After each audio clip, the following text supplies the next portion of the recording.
back. It is week 3 with our theme, with our word of the month, and with our memory verse. And me, Angie, I have some moves for you. Okay, so I know it's week 3 and you probably already know your memory verse.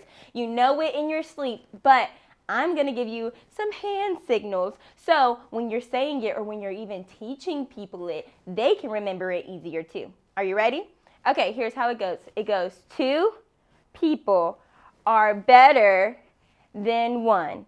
And then you say because they can help each other in everything they do. Let's try it again. So 2 people are better than 1 because they can help each other in everything they do. And then you can say Ecclesiastes 4:9. Now, I want you to rewind this video a little bit. Even if you have to do it a couple times, then go find a brother, a sister, a cousin, an uncle, an aunt, a mom, or dad to teach it to. Hey, y'all, I have a question for you. What's better than 1? 2 or more, which goes with what our word of the month is, cooperation, working together to do more than you can do alone. I have a story. Y'all know I love to tell a good story.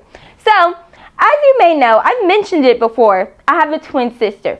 And so, when we were younger, we used to help my dad wash his truck. And this is not a small truck. This is a really, really big truck. And so I would go with the water hose, and my dad used to tell us you have to go quick because if it's hot outside and you do the water, then the water's going to dry and then you're going to be putting soap on it with no water on it. So I would put the water on and I didn't have anyone to help me start putting the soap on. Remind you, this is a big truck.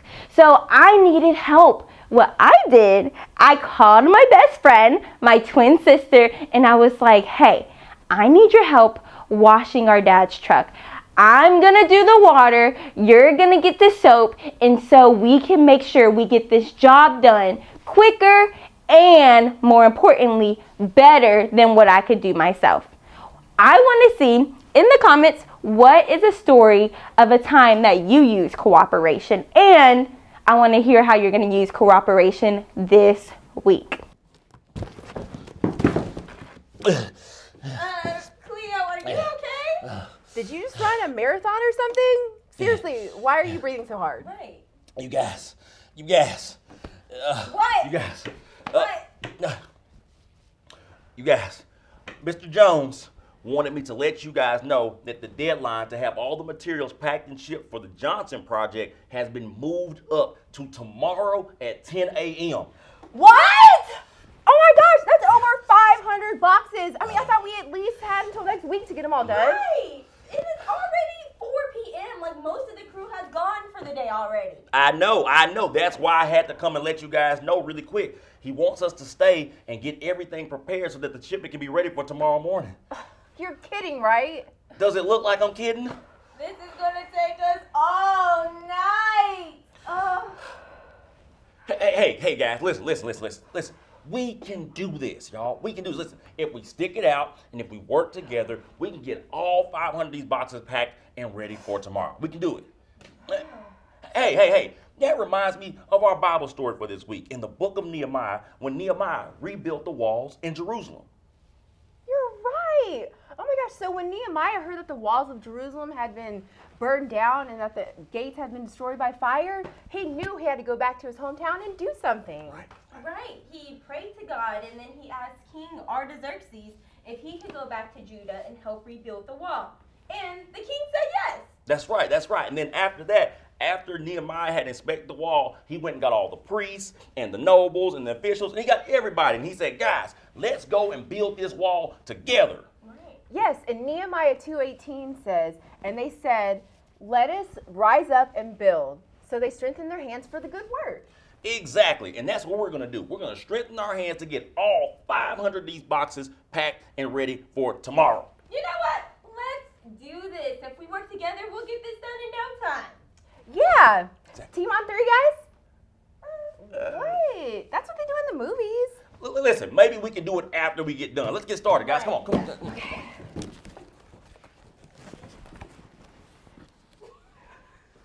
Wow, let me tell y'all something. I just love that construction crew. Did y'all see how they came together to get that job done? I mean, 500 boxes. That is absolutely insane. Reminds me of a movie that I saw recently. But I think it's super cool how everybody came together for one common goal.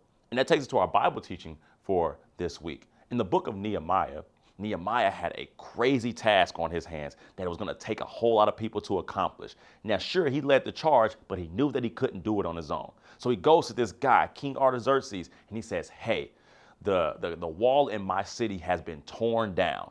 Now, why is that a problem?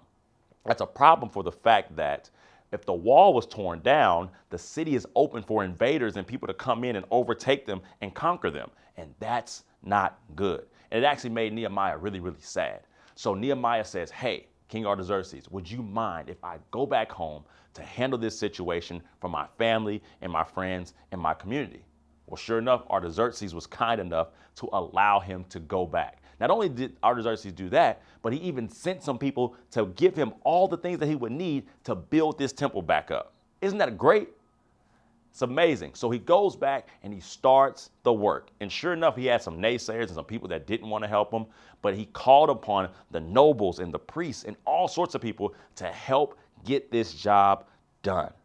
He knew he couldn't do it on his own, and he knew he had to cooperate with other people, from King Artaxerxes to the people that had the resources for him, to the people that were there that were helping. Nehemiah knew that he could not do it on his own, and he needed some cooperation. And that takes us to our bottom line for this week: working together to solve a problem. Nehemiah had a huge problem on his hands, and he knew that he needed some other people to help him fix that problem. So I want you guys to think to yourself, as you guys have problems throughout the week, ask yourself, who can I get to help me to solve this problem? Who do I need to cooperate with to solve my problem? Or even you find somebody else that has a problem and you can cooperate with them to solve their problem. It's all about cooperation, and it's all about solving problems for God's glory. Wow, that was a great story. Cleo was about to freak out, but after a little bit of convincing, Angie and Sarah hopped on and helped solve the problem of making all those packages in such a little time. That story, or that skit, was based off of the Bible story in Nehemiah, when Nehemiah wanted to go back and help Jerusalem build the walls back. And he wouldn't have been able to go if King Artaxerxes didn't allow him. But guess what King Artaxerxes did? He allowed him to go back and help rebuild the walls. So the same way that the construction crew had a problem, in the same way that Nehemiah had a problem, God wants us to work together to problem solve, to solve problems. And I want you this week, in any way you can, whether it's helping someone find a pencil, whether it's helping your mom wash some dishes, whether it's whatever it is, I want you to help someone this week to solve a problem.